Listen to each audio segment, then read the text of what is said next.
type panels, which tell us that this is a curse which has been a while in coming for Paz. This is not just something very sudden. There's been something following Paz for many years. And in these panels, we get more watercolor type artwork, and just beautifully done. Really creepy when we first see Fantoma making her first physical appearance. This is not a character to be trifled with. And again, it's just going to be so amazing to see how exactly this character interacts with Captain Canuck, Northgard, etc. This is my own speculation here. I'm wondering if Tom Evans and Phil Wise and the agents of PACT are going to look at Fantoma as an actual threat and say, oh great, we're dealing with aliens and now we've got to deal with wraith-like beings as well. I think this is one character who's not going to be well received by the other members of the Chapterverse. Now, like I said with Freelance, for those of you who keep up with your Canadian comics history, you may be feeling some deja vu and saying, where have I heard of Fantoma before? Well, Fantoma is actually a Golden Age character. The character is actually an American creation, and the copyright, I guess, just lapsed on the character. And so sadly, that tends to happen with a number of Golden Age characters, that they enter the public domain because their copyright has not been kept up. But in any event, just really neat to see another previously established character being picked up by Chapter House, undergoing a retooling, a reimagining, but then being made into a vibrant character in this universe. Fantoma is actually viewed by a number of comics historians as the very first female Golden Age superpowered character. I don't know that in the Golden Age she was an out-and-out superhero. The concept, from what I've gathered in the Golden Age, was that Fantoma was this beautiful, blonde-haired jungle woman who, when presented with a threat, whether it be posed to her or to her jungle environment, underwent this physical manifestation in which her beautiful face turned to that of an angry blue skull, and then she would take down whatever threat was being posed. So I find this a very interesting addition to the Chapterverse. I'm very excited to read the next 3 issues and see how exactly Fantoma fits in with more traditional costume characters like Captain Canuck and Northgard.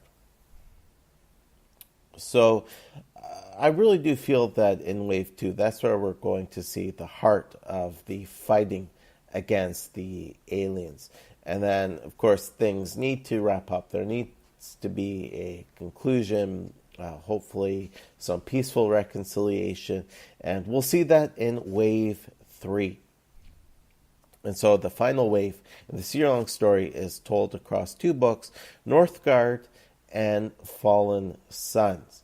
And Northgard is being written once again by Anthony Falcone, or maybe Falcone, I'm sorry, I'm not sure which, but he has done a wonderful job of writing the Chapter House incarnation of Philip Wise / Northgard.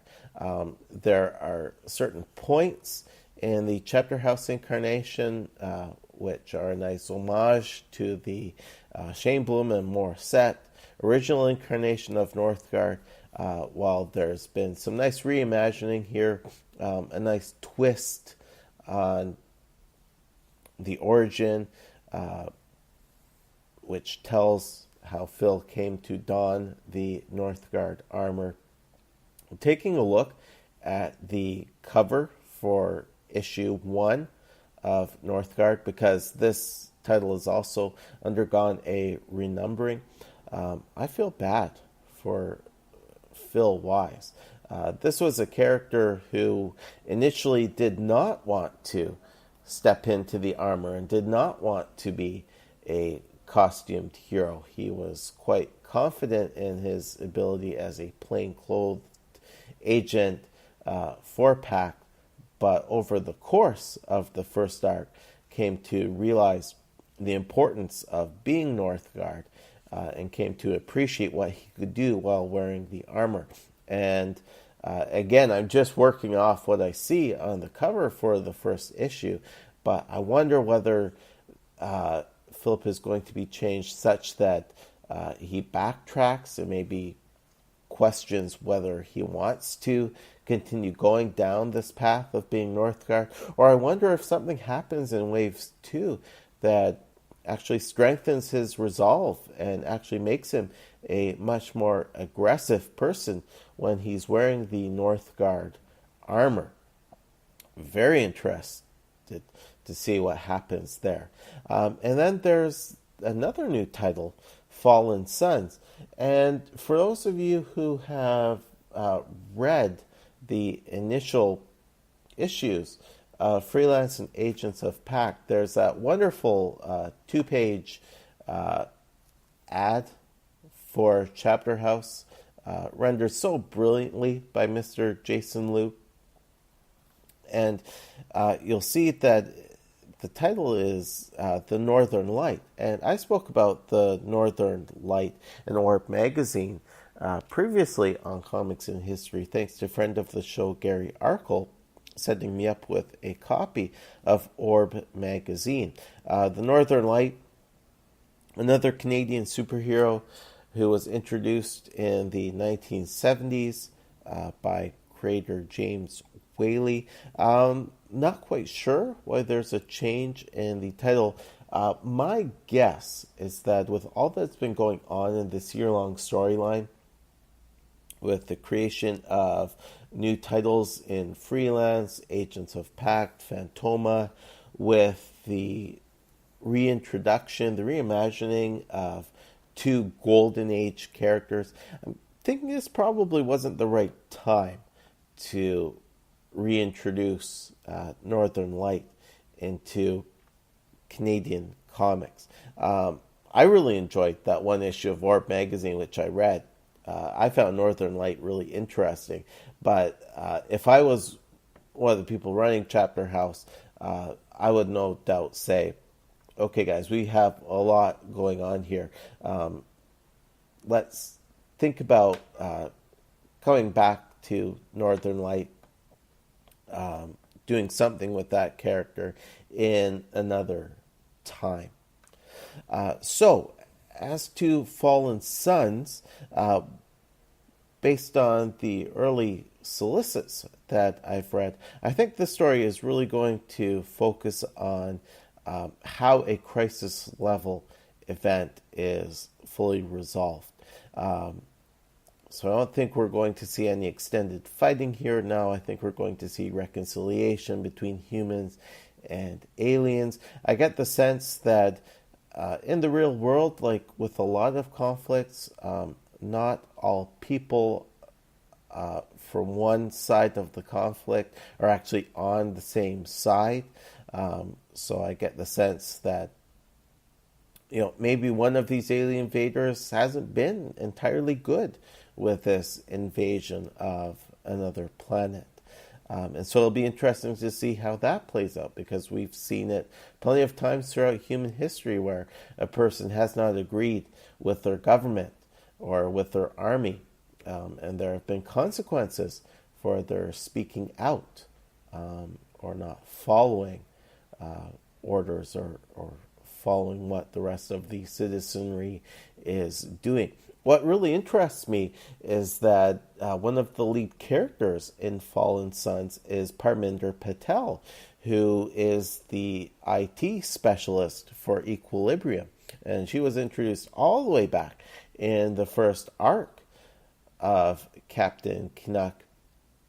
And like a lot of people, at first she was rather awestruck by meeting and getting to talk with Tom Evans. But then over the course of the series, she has come to be a very efficient, reliable member of the team who is comfortable with dealing with these costume characters.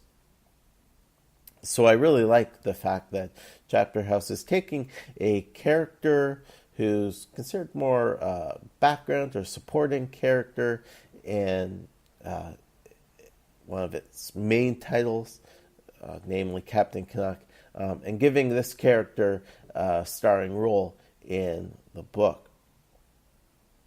So overall, I have to say I'm very impressed with what I've read so far. For me, as well as a lot of Chapterhouse readers, I wish that these books could be coming out much quicker. The initial issues of Freelance and Agents of Pact did come out this past winter, but Chapterhouse is a very young company going through growing pains. A lot of time has been spent working towards building up a grassroots, a fan base, certainly building up the resources to finance the production and distribution of these books. And to that end, there have been two very, very important developments in Chapterhouse Comics. The first one has been spoken about a lot on the internet and social media, and that is the addition of Jay Baruchel as an investor and chief creative officer at Chapterhouse Comics. Mr. Baruchel is a young, very well-respected Canadian comic and writing talent. I say comic in terms of his acting ability. He's appeared in a number of successful movies. He actually wrote the Captain Canuck Year One story, which was featured in this past May's Free Comic Book Day issue of Captain Canuck.